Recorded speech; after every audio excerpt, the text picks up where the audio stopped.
नमस्कार, समाचारों में आप सभी का बहुत स्वागत है। मैं हूं जया सिन्हा। आइए शुरुआत करते हैं इस वक्त की सुर्खियों के साथ।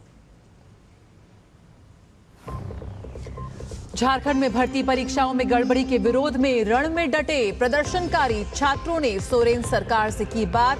सरकारी गेस्ट हाउस ऑडिटोरियम में हुई बातचीत, बड़ा सवाल, तीसरे दौर की मुलाकात के बाद निकलेगा सुलह का रास्ता।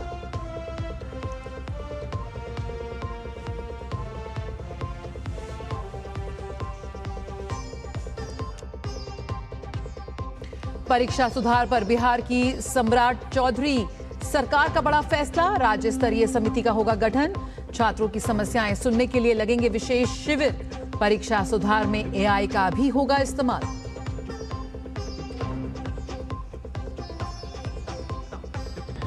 पुडुचेरी दौरे पर केंद्रीय गृह मंत्री अमित शाह, पुलिस को दिया प्रेसिडेंट्स कलर सम्मान। कहा पुडुचेरी दक्षिण भारत की आध्यात्मिक और सांस्कृतिक चेतना का जीवंत प्रतीक।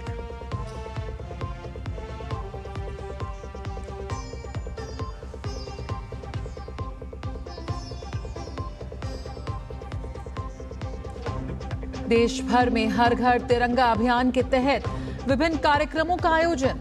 संस्कृति मंत्रालय की जनता से अपील, अपने घरों पर गर्व के साथ फहराएं राष्ट्रीय ध्वज और अभियान में लें हिस्सा।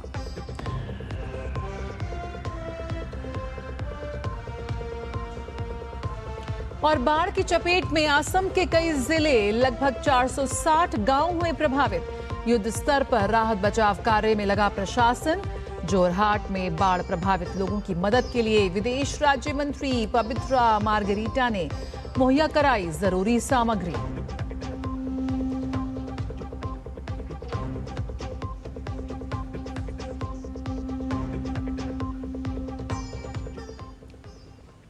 शुरुआत करेंगे झारखंड से। झारखंड में जेपीएससी जेएसएससी परीक्षा में धांधली को लेकर छात्रों के आंदोलन का आज 16वां दिन है। सरकार और छात्रों के बीच आज तीसरे राउंड की बैठक हुई। ये बैठक सरकारी गेस्ट हाउस के ऑडिटोरियम में हुई। इससे पहले शुक्रवार और शनिवार की 2 राउंड की बातचीत बेनतीजा रही। दूसरी तरफ हेमंत सोरेन ने एक कार्यक्रम में कहा, नौजवानों को न्याय मिलेगा, जिन्होंने गड़बड़ी की है उन्हें कठोर सजा मिलेगी। कि हमने चोरी पकड़ ली है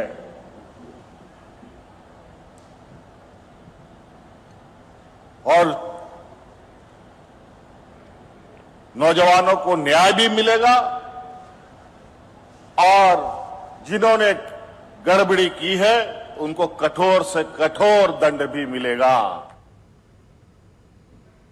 झारखंड के रांची में जयपाल सिंह मुंडा स्टेडियम में हो रहे छात्रों के विरोध प्रदर्शन के बीच रक्षा राज्य मंत्री और रांची सांसद संजय सेठ ने प्रदर्शन कर रहे छात्रों से मुलाकात की। इस दौरान उन्होंने कांग्रेस नेता राहुल गांधी पर भी निशाना साधा और उन्हें लेकर तीखी टिप्पणी की। उन्होंने राहुल गांधी को रांची आकर मुख्यमंत्री आवास के बाहर धरना देने की चुनौती भी दी। चुनौती देना चाहूंगा राहुल गांधी को, अगर जरा सी भी मोरालिटी है, जरा सी भी नैतिकता बची है, आओ रांची, आओ झारखंड। नहीं आओगे क्यों? आपकी बैसाखी पे यहां सरकार चल रही है। क्यों? जहां चुनाव वहीं जाओगे, आप यहां नहीं आओगे। अगर हिम्मत है आओ मुख्यमंत्री आवास के सामने धरने बैठो। नहीं बैठेंगे। देश उनकी दोहरा चरित्र जानता है। झारखंड के युवा, मैं सैल्यूट करूंगा, झारखंड के युवाओं ने देश को मैसेज दे दिया भाई, कैसे संस्कारी तरीके से, बिना कि देशद्रोही नारे के, बिना किसी जातिगत नारे से, बिना किसी पुलिस को गाली देना, उसके बगैर दुनिया का सबसे बड़ा लोकतंत्र, उसका प्रयोग पीआई जांच करानी ही होगी, ईडी की जांच करानी ही होगी, जेएसएससी जेपीएससी की परीक्षाएं रद्द करनी ही होगी। 19 जो छात्र हमारे सिपाही दौड़ में मारे गए, 1-1 करोड़ पर देना ही होगा, उससे कम स्वीकार नहीं। देश के अलग अलग हिस्सों में परीक्षा सुधारों को लेकर छात्रों के आंदोलन के बीच बिहार सरकार ने शिक्षा और परीक्षा व्यवस्था में बड़े बदलाव का ऐलान किया। मुख्यमंत्री सम्राट चौधरी ने साफ कहा कि परीक्षा व्यवस्था में किसी भी तरह की गड़बड़ी बर्दाश्त नहीं की जाएगी। उन्होंने कहा कि अगर एक व्यक्ति भी अपना ईमान बेचता है तो उसका दाग पूरी सरकार पर लगता है। सरकार ने परीक्षा से जुड़ी अनियमितताओं पर रोक लगाने के लिए केंद्र के कड़े कानूनों को बिहार में सख्ती से लागू करने की बात कही है।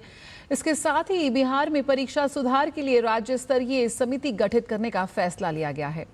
ये समिति बोर्ड और प्रतियोगी परीक्षाओं के साथ साथ कक्षा आधारित मूल्यांकन को भी ज्यादा पारदर्शी और आधुनिक बनाने के उपाय सुझाएगी। खास बात यह है कि परीक्षा व्यवस्था में तकनीक और एआई के इस्तेमाल पर भी जोर दिया जाएगा ताकि छात्रों के ज्ञान, समझ और विश्लेषण क्षमता का बेहतर आकलन हो सके। सरकार ने गुणवत्तापूर्ण शिक्षा के लिए एक अलग राज्य स्तरीय समिति बनाने का भी ऐलान किया है, जिसका मकसद हर स्कूल को उत्कृष्टता का केंद्र बनाना और छात्रों के सीखने के स्तर में लगातार सुधार करना है। इसके अलावा छात्रों की समस्याओं और सुझावों को सीधे सुनने के लिए विशेष सहयोग शिविर लगाए जाएंगे, जिसमें मुख्यमंत्री, मंत्री, सांसद और विधायक छात्रों से संवाद करेंगे। छात्र कल्याण से जुड़े कामों के बेहतर समन्वय के लिए संबंधित विभागों में निदेशालय के गठन का भी फैसला लिया गया है। जितने परीक्षा होते हैं, क्योंकि इतना टेक्नोलॉजी अधिक हो गया, एक आदमी ने अपना यदि ईमान बेच दिया तो क्वेश्चन पेपर मार्केट में आ जाता है। तो हम लोगों ने तय किया है कि इसको पूर्ण रूप से एक कमेटी इस पर भी बनाएंगे और पूरे दुनिया में जो टेक्नोलॉजी के तहत सभी परीक्षा लिए जाते हैं उसके लिए भी एक कमेटी का गठन हम लोग करने का काम करें। असम में बाढ़ और बारिश से अब तक 99 लोगों की मौत हो चुकी है। Assam state disaster management authority के मुताबिक 12 जिलों के 30 रेवेन्यू सर्कल में 460 गांव अब भी पानी में डूबे हैं, जबकि करीब 1,47,000 लोग बाढ़ से प्रभावित हैं। गोलाघाट, शिवसागर, जोरहाट और नगांव में हालात सबसे ज्यादा गंभीर बने हुए हैं। राहत और बचाव अभियान के तहत 135 लोगों को नावों की मदद से सुरक्षित निकाला गया, जबकि 5 लोगों को हेलीकॉप्टर से एयरलिफ्ट किया गया। कई नदियां खतरे के निशान से ऊपर बह रही हैं। वहीं राजधानी गुवाहाटी में भी लगातार बारिश ने मुश्किलें बढ़ा दी हैं। अनिल नगर, नबीन नगर, रुकमणी गांव और हाटी गांव समेत कई इलाकों में जल भराव से जनजीवन प्रभावित है। गीतानगर इलाके में भूस्खलन के चलते अनुपम पथ का एक हिस्सा भी ढह गया है। हालांकि किसी के हताहत होने की खबर नहीं है।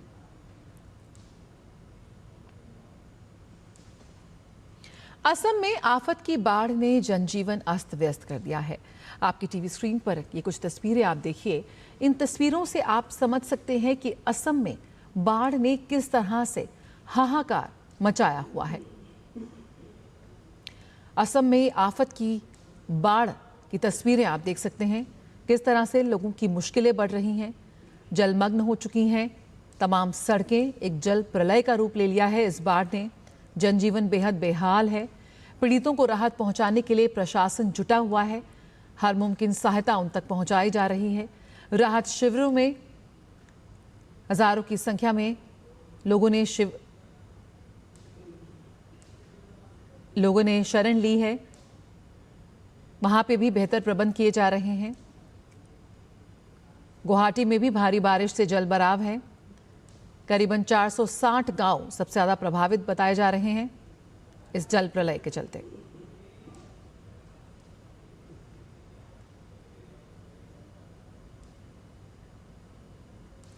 असम के जोरहाट में बाढ़ प्रभावित लोगों की मदद के लिए विदेश राज्य मंत्री पबित्रा मार्गरीटा ने बड़ी मात्रा में जरूरी सामग्री उपलब्ध कराई। विदेश राज्य मंत्री ने बाढ़ प्रभावित लोगों के बीच वितरण के लिए 20,000 किलोग्राम ब्लीचिंग पाउडर और 15,000 लीटर फिनाल सौंपा। राहत सामग्री का वितरण जिले में बीजेपी कार्यकर्ताओं के माध्यम से किया गया। मार्गरीटा ने आपदा के दौरान केंद्रीय और राज्य सरकार की ओर से किए जा रहे राहत कार्यों की सराहना की। उन्होंने जोरहाट जिले में बाढ़ की मौजूदा स्थिति की भी जानकारी दी। The flood situation of Jorhat district of Upper Assam is now under control. The water level is receding.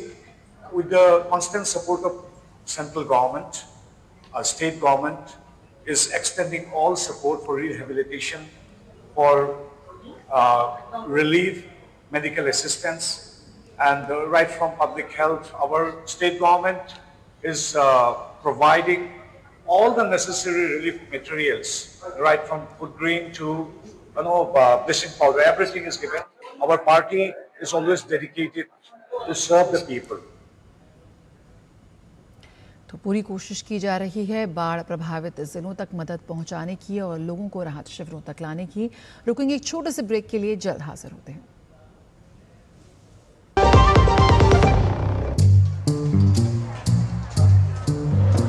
अरे निखिल कहाँ चला गया? इधर ही था। लो आ गया। वहां क्यों बैठा था निखिल? बैंक अकाउंट ओपन करने। यहाँ? बिल्कुल। अब कहीं भी कभी भी वीडियो कॉल के जरिए आप अपने जरूरी सरकारी डॉक्यूमेंट के साथ बैंक अकाउंट ओपन कर सकते हैं। Thank you. है ना आसान? आरबीआई कहता है जानकार बनिए, सतर्क रहिए। हर जीत की शुरुआत होती है छोटे छोटे कदमों से और हर छोटी तैयारी बदल सकती है पूरा नतीजा। क्योंकि मैदान हो या जिंदगी, छोटी से छोटी तैयारी ही देती है प्रोटेक्शन और प्रोटेक्शन ही देता है भरोसा। जैसे LIC की बीमा लक्ष्मी, एक खास प्लान सिर्फ महिलाओं के लिए जहां छोटी बचत दे बड़ी सुरक्षा, ताकि जिंदगी के हर मैदान में आप रहे हर पल के लिए रेडी। LIC बीमा लक्ष्मी, रखे हर पल के लिए रेडी। मेरी पसंद, मेरी पसंद, मेरी पसंद, मेरी पसंद, हमारी पसंद, हम सबकी पसंद। मजबूत देश का मजबूत सरिया हो गया स्टील। 4 साल पहले शुरू हुआ एक अभियान हर घर तिरंगा आज करोड़ों भारतीयों की भागीदारी का राष्ट्रीय उत्सव बन चुका है। इस साल वंदे मातरम के 150 साल होने के मौके पर हर घर तिरंगा अभियान और भी खास शुरू हुआ है। आइए देखते हैं इसी से जुड़ी खबर हमारे खास सेगमेंट हर घर तिरंगा में। घर घर तिरंगा, हर घर तिरंगा, घर घर तिरंगा, रथ घर तिरंगा। आज से देश भर में हर घर तिरंगा अभियान शुरू हो चुका है, जो 17 अगस्त तक चलेगा। जैसा कि हमने बताया कि देश भर से शानदार तस्वीरें सामने आई हैं। आपकी टीवी स्क्रीन पर आप जो देख सकते हैं इन तस्वीरों को और अंदाजा लगा सकते हैं कि आखिर देश भर में क्या गजब का माहौल बना हुआ है। हर एक तस्वीर कुछ कहती है, लिहाजा संस्कृति मंत्रालय ने नागरिकों से अपने घरों पर गर्व के साथ तिरंगा फहराने और अभियान में भाग लेने की अपील की है। इस साल अभियान को वंदे मातरम की 150वीं वर्षगांठ से भी जोड़ा गया है। देश भर में वंदे मातरम के सामूहिक गायन के कार्यक्रम आयोजित किए जाएंगे। 14 अगस्त को विभाजन विभीषिका स्मृति दिवस पर मौन मार्च, प्रदर्शनियां और डॉक्यूमेंट्री स्क्रीनिंग होंगी। विदेशों में भी 200 से ज्यादा भारतीय मिशन तिरंगा कार्यक्रम आयोजित करेंगे। 15 अगस्त को 54 भारतीय मिशन और पोस्ट सूर्य पथ तिरंगा डिजिटल रिले में हिस्सा लेंगे। ये रिले फिजी से शुरू होकर सैन फ्रांसिस्को स्थित भारतीय वाणिज्य दूतावास में संपन्न होगी। आप देख सकते हैं अपने टेलीविजन स्क्रीन पर लखनऊ, जोधपुर, धौलपुर, संबलपुर, खड़गपुर, पुलवामा, भोपाल, रांची, इनकी तस्वीरें, जिसमें आप अंदाजा लगा सकते हैं कि देश भर में ये अभियान किस अंदाज में जिस जोशो खरोश और उल्लास के साथ मनाया जा रहा है वो अद्भुत है। केंद्रीय गृह मंत्री अमित शाह ने पुदुचेरी में मुरुगा थिएटर सिग्नल पर हर घर तिरंगा यात्रा को हरी झंडी दिखाई। इस रैली में हजारों लोगों ने तिरंगे झंडे के साथ हिस्सा लिया।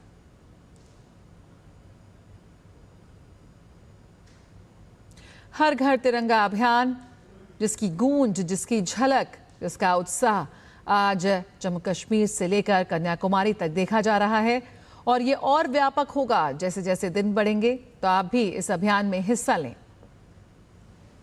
उपराष्ट्रपति CP राधाकृष्णन ने अंडमान और निकोबार द्वीप समूह के श्री विजयपुरम में हर घर तिरंगा वंदे मातरम की भावना को समर्पित राज्य स्तरीय कार्यक्रम में हिस्सा लिया। कार्यक्रम को संबोधित करते हुए उपराष्ट्रपति ने कहा कि हर घर तिरंगा अभियान अब देशव्यापी जन आंदोलन बन चुका है। उन्होंने कहा कि हर घर में गर्व के साथ तिरंगा फहराना देशभक्ति, एकता और सामूहिक जिम्मेदारी का संदेश देता है। उपराष्ट्रपति ने कहा कि इस अभियान ने देशवासियों और राष्ट्रीय ध्वज के बीच भावनात्मक जुड़ाव को मजबूत किया है। This remarkable achievement demonstrates our collective commitment to ensuring that every part of our nation remains deeply connected with the ideals and the aspirations symbolized by the Tiranga. I am delighted to note that this Har Ghar Tiranga campaign initiated by our Honorable Prime Minister Shriman Narendra Modi ji has evolved into a nationwide people's movement. Every household that proudly displays the national flag sends a powerful message of patriotism, unity, and our collective responsibility. The campaign has strengthened the emotional bonds within ourselves and the national flag, particularly among our youth, encouraging every citizen to become an active participant in nation building. हर घर तिरंगा अभियान के तहत देश भर में तिरंगा यात्राएं निकाली जा रही हैं। उत्तर प्रदेश के मुख्यमंत्री योगी आदित्यनाथ, मध्य प्रदेश के मुख्यमंत्री मोहन यादव और रक्षा राज्य मंत्री संजय सेठ ने भी कार्यक्रम में हिस्सा लिया। हमारा युवा देश की हर चुनौती का सामना करने की सामर्थ्य रखता है। वो अपने परंपरागत पाठ्यक्रम के साथ साथ देश और समाज की उन चुनौतियों का भी सामना करने के लिए अपने आप को तैयार कर सके, इस भाव के साथ इस तिरंगा यात्रा का शुभारंभ आज पूरे देश के अंदर किया जा रहा है।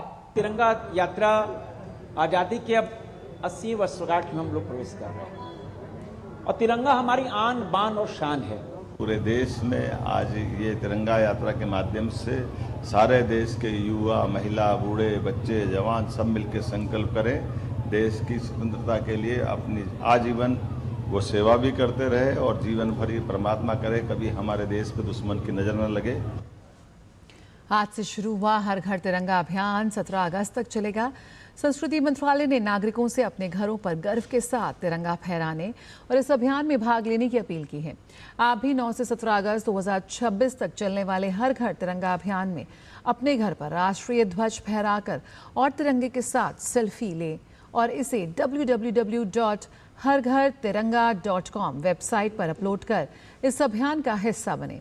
इसके साथ आप सही बोल का इस्तेमाल करते हुए राष्ट्रगीत के सामूहिक गायन का भी वीडियो इस वेबसाइट पर अपलोड कर सकते हैं। तो देर किस बात की, अभी जाइए अपने घर की छत पर तिरंगा फहराते हुए सेल्फी लेकर www.harghartiranga.com वेबसाइट पर अपलोड कर इस ऐतिहासिक पहल का हिस्सा बने। जय हिंद। 9 अगस्त 2016 को प्रधानमंत्री नरेंद्र मोदी ने राष्ट्रीय सार्वजनिक खरीद मंच यानी कि जेम की शुरुआत की थी। विजन था तकनीक, पारदर्शिता, दक्षता और सुशासन के जरिए सार्वजनिक खरीद को बदलना। इस विजन ने न केवल 10 साल का सफर पूरा किया बल्कि भारत के डिजिटल गवर्नेंस इकोसिस्टम की आधारशिला बनकर उभरा। देखते हैं नीरज कुमार की यह खास रिपोर्ट। 9 अगस्त 2016 प्रधानमंत्री नरेंद्र मोदी ने जेम यानी राष्ट्रीय सार्वजनिक खरीद मंच की आधारशिला रखी। एक ऐसा पोर्टल जो व्यापार से जुड़े खरीदार और विक्रेता दोनों को फायदा पहुंचाए, डिजिटल और पारदर्शी व्यवस्था बने, भुगतान की प्रक्रिया सुरक्षित और समय पर हो, छोटे व्यापारियों को भी देश भर के सरकारी बाजारों में अपना सामान बेचने का अवसर मिले। महज 422 करोड़ रुपए की लागत से इसकी शुरुआत हुई और एक सुनहरे सफर ने अपने 10 साल पूरे किए। 10 साल के सफर में अनोखे रिकॉर्ड दर्ज हुए। जेम का कारोबार 20 लाख करोड़ रुपए के पार हो गया। ये सार्वजनिक खरीद इकोसिस्टम में बढ़ते विश्वास की बानगी है। पहले साल हम लोगों ने करीब 422 करोड़ का व्यापार किया। करीब 3000 व्यापारी हमारे साथ जुड़े थे और 2000 करीब बायर जुड़े थे। आज की तारीख में अगर हम देखें तो अभी कल ही हमने 20 लाख करोड़ का आंकड़ा पार कर लिया है 10 साल का पूरे व्यापार को देखें तो, और हमारे पास 25 लाख से ज़्यादा व्यापारी जुड़े हुए हैं। जेम डिजिटल सुविधा देता है और एक समृद्ध लेन देन डेटा ट्रेल बनाता है। नीति निर्माताओं को सार्वजनिक खरीद खर्च पर नजर रखने, अक्षमताओं की पहचान करने और साक्ष्य आधारित नीतिगत सुधार करने में भी मदद करता है। आंकड़ों में साफ है कि साल 2016 में 422 करोड़ रुपए की लागत, 3,339 व्यापारी और 2,424 खरीदार से इसकी शुरुआत हुई। बीते 10 साल में विक्रेताओं की संख्या 3,339 से बढ़कर 25 लाख को पार कर गई और खरीदार संगठन 1707 से बढ़कर 1.40 लाख तक पहुंच गए। सबसे ज्यादा फायदा हुआ छोटे उद्यमियों को, क्योंकि पंजीकृत सूक्ष्म और लघु उद्यम की गिनती 2,424 से बढ़कर 12.25 लाख तक पहुंच गई। छोटे सूक्ष्म व्यापारी उद्यमी, उनका आंकड़ा जिसको हम MSC कहते हैं, माइक्रो एंड स्मॉल एंटरप्राइजेस, वो 45% है। तो उनकी भागीदारी, महिलाओं की भागीदारी, SC/ST उद्यमियों की भागीदारी, स्टार्टअप की भागीदारी, इनकी भागीदारी बहुत बढ़ी है। जेम के कुल सकल व्यापार मूल्य में से 45.6% यानी 9.07 लाख करोड़ से अधिक के ऑर्डर MSME ने पूरे किए हैं। जेम ने आधी आबादी को अनंत उड़ान दी है। जेम में महिला नेतृत्व वाले MSME 2.24 लाख से अधिक हैं। महिला नेतृत्व वाले MSME ने 50 लाख से ज्यादा ऑर्डर पूरे किए, जिनका मूल्य करीब 2 लाख करोड़ है। बात स्टार्टअप की करें तो 42,242 स्टार्टअप ने 65,633 करोड़ से अधिक के ऑर्डर हासिल किए। IIT दिल्ली की रिपोर्ट के मुताबिक दूसरे ऑनलाइन प्लेटफॉर्म के मुकाबले जेम पोर्टल पर 74% वस्तुएं सस्ती मिली। आगे हम ज़्यादा से ज़्यादा बायर से जुड़ें और वो जैसे अर्बन लोकल बॉडीज़ है, विलेज पंचायत है, और उनको खरीदारी का जो प्रक्रिया है जो काफी सरल है, इसको और इसकी और सरलीकरण कर दें। सर्वे बताता है कि 92% खरीदार अपने अनुभव से संतुष्ट हैं। विक्रेताओं में 67% ने कारोबार में वृद्धि बताई और 78% मंच पर बने रहने के इच्छुक हैं। सबसे ज्यादा ध्यान देने की बात यह है कि IIT दिल्ली के मुताबिक बीते 10 साल में जेम पोर्टल पर खरीदारी के जरिए सरकारी संस्थानों को 86,571 करोड़ की बचत का फायदा भी मिला। धीरज कुमार की रिपोर्ट, DD न्यूज दिल्ली। 32वें विश्व आदिवासी दिवस के अवसर पर नई दिल्ली में आदिवासी महासभा फाउंडेशन की ओर से आदिवासी पहचान और गौरव विषय पर कार्यक्रम का आयोजन किया गया। मिर्जा गालिब ऑडिटोरियम में आयोजित इस कार्यक्रम में आदिवासी प्रतिनिधि, शिक्षाविद, युवा, सामाजिक कार्यकर्ता और कलाकार हिस्सा ले रहे हैं। कार्यक्रम में आदिवासी पहचान, गरिमा, संवैधानिक अधिकार, संस्कृति और भाषा से जुड़े मुद्दों पर चर्चा की जा रही है। साथ ही आदिवासी विरासत और पारंपरिक ज्ञान के संरक्षण के साथ युवाओं की सार्थक भागीदारी पर भी जोर दिया जा रहा है। हो, संथाल, मुंडा, खड़िया, भील, भिलाला और अन्य आदिवासी समुदाय के लोग यहाँ पर पारंपरिक सांस्कृतिक कार्यक्रम को यहाँ पर दिखा रहे हैं। इसका महत्व ये है कि हम लोग अपनी अस्मिता, अपनी पहचान, अपनी संस्कृति, अपनी धरोहर, अपनी भाषा, हर चीज़ों को दिखाने का एक बहुत बड़ा मौका मिल रहा है। भारत के जो आदिवासी हैं वे पारंपरिक रूप से विश्व पटल पर भी किसी से कम नहीं हैं और कंधे से कंधा मिला करके संयुक्त राष्ट्र के साथ इस विश्व आदिवासी दिवस को साथ मिल करके हम लोग मनाना चाह रहे हैं। हमारे सांस्कृतिक, हमारे नाच गान, हमारे पारंपरिक वेशभूषा और हमारे खान पान, वो सारे इसमें है, हमारे स्टॉल्स में है, हम डिस्प्ले कर रहे हैं ताकि जो लोग बाहर से इतने आदिवासी लोग हैं वो सब दोबारा उस चीज को, उसका आनंद लें। क्लीन एनर्जी यानी स्वच्छ ऊर्जा यात्रा में भारत ने एक और ऐतिहासिक मील का पत्थर पार कर लिया है। देश की रिन्यूएबल एनर्जी यानी नवीकरणीय ऊर्जा की स्थापित क्षमता ने अब 300 गीगावाट के शानदार आंकड़े को पार कर लिया है। साल 2014 के बाद से इस क्षमता में लगभग 4 गुना की अभूतपूर्व बढ़ोतरी दर्ज की गई है।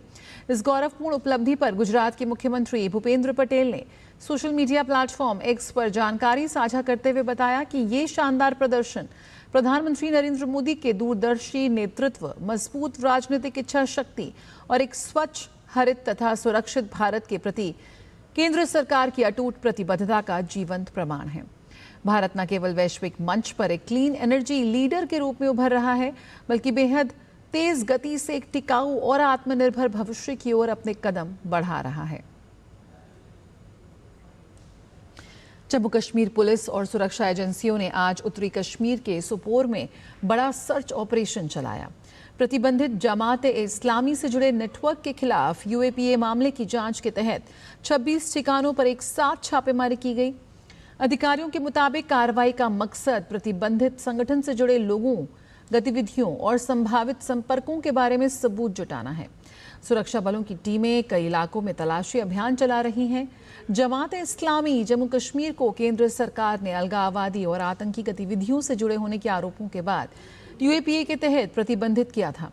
फरवरी 2024 में इस प्रतिबंध को अगले 5 साल के लिए बढ़ाया गया था। राष्ट्रीय जांच एजेंसी ने केरल के मल्लपुरम अवैध विस्फोटक मामले में एक और आरोपी हारिस टीए को गिरफ्तार किया है। इसके साथ ही इस मामले में गिरफ्तार आरोपियों की संख्या 10 हो गई है। हारिस को कल मल्लपुरम के मंजेरी से पकड़ा गया। जांच एजेंसी के मुताबिक वह विस्फोटकों की अवैध खरीद की साजिश में शामिल था। ये मामला 7 फरवरी 2026 को मल्लपुरम में एक ट्रक से बरामद 89,600 विस्फोटक स्टिक और 10,500 शॉक ट्यूब से जुड़ा है। केरल पुलिस की कार्रवाई के बाद एनआईए ने जांच अपने हाथ में ली थी। एजेंसी ने 3 राज्यों में 19 ठिकानों पर छापेमारी कर अहम सबूत जुटाए। मामले में बड़ी साजिश और अवैध नेटवर्क की जांच जारी है। केरल के तिरुवनंतपुरम और कोल्लम तटों पर लापता 3 मछुआरों की तलाश के लिए बड़े पैमाने पर सर्च ऑपरेशन जारी है। भारतीय नौसेना का जहाज आईएनएस कल्पेनी भी रेस्क्यू अभियान में शामिल हो गया है। जहाज कोच्चि से रवाना होकर नीमदाकरा के पास तैनात है, जहां विशेष गोताखोर टीम तलाशी अभियान चला रही है। मत्स्य विभाग, तटरक्षक बल, तटीय पुलिस और स्थानीय मछुआरे संयुक्त रूप से अभियान में जुटे हैं। मुथला पोझी से लापता शिजिन विंजीजम से जॉन मैथियास और कोल्लम से लापता गौतम की तलाश समुद्र, तट और हवाई मार्ग से की जा रही है। तटरक्षक हेलीकॉप्टर और डोनियर विमान भी सर्च ऑपरेशन में शामिल हैं। अधिकारियों ने रेस्क्यू प्रयास तेज कर दिए हैं। तो आईएनएस कल्पेनी से सर्च जारी है। खबरों का सिलसिला जारी रहेगा डीडी न्यूज पर, बट फिलहाल इस बुलेटिन में इतना ही। मुझे दीजिए इजाजत। नमस्कार।